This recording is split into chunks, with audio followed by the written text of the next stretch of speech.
3 Decades, One Spirit, an urban study of Sembawang Shipyard by Alia Atika.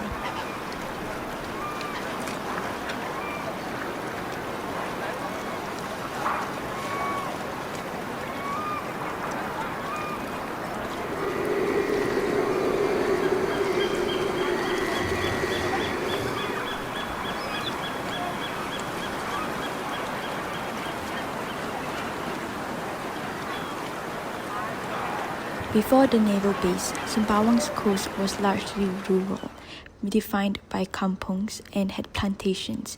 Their lifestyle was modest and self-sufficient.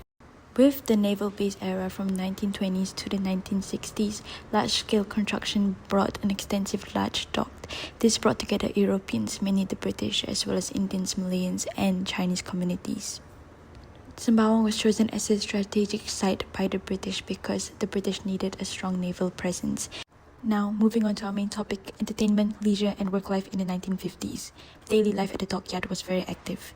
Key routes and places anchored everyday movements. Jalan Ulu Sembawang had connected homes, plantations, and residents. Fresh water moved between work. The past Sembawang era of entertainment before and during Japan's colonial entertainment element on the Sembawang map was not prominent. However, it was being made by the people that resided there.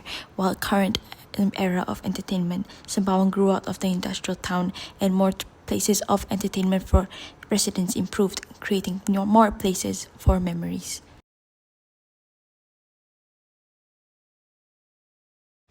Based on interviews, a shipyard worker missed the past and former residents felt like they missed harmony.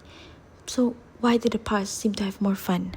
Now let's think about it through these 3 personas. Hasim, living in 1952, a Malayan local boy. He has a father who works under the British and managed to live well in an apartment near the Canberra lines. Simon, living in year 2025, a Wasian local boy that has lived in Sembawang half of his life. He is a student in Sembawang Primary School.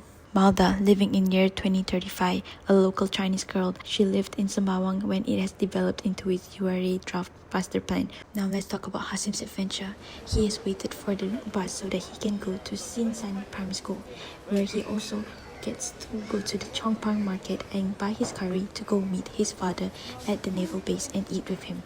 He later goes back home to fetch some water to sell to his friends and decided to go play with traditional games with his neighbors downstairs. Now let's talk about Simon's adventure. He skates to school and later plays Mobile Legends with his friends in class and later gets scolded. He then travels to Sun Plaza where he manages to play his games again and went to the playground and also decided to play soccer downstairs his house. He also got scolded for that. He also decided to go play his video games at home. Malda's adventure. She manages to go to the waterfront after her school and meet her uncle who was playing at the waterfront. She also manages to find her friends while cycling and manages to cycle through the sea and go and see people kayaking and manages to walk back home.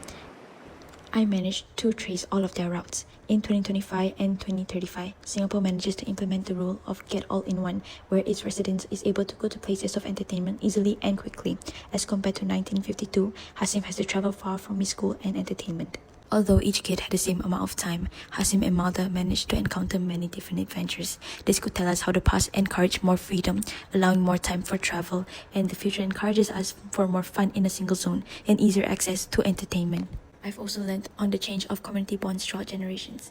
1952, markets, neighborhoods. They evoked conversations between people and allowed them to play freely together. 2025, technology connected people together. However, physical activities were difficult as there was less freedom. 2035, there was more activities being generated, hence more community gatherings. This section narrative shows the differing experience between a year in 2035 and a year in 1952. This narrative section shows the differing experience in 2025 and 1952. For this section, it shows the differing experience in 2035 and 2025. Different play shared sense of belonging, depicting a narrative of different generations living on the same map with shifts of play between them and each shaped by a different space yet bound by a common search for enjoyment. Although their paths never cross, their echoes of memories overlap, three different playscapes leaving different imprints on the same ground.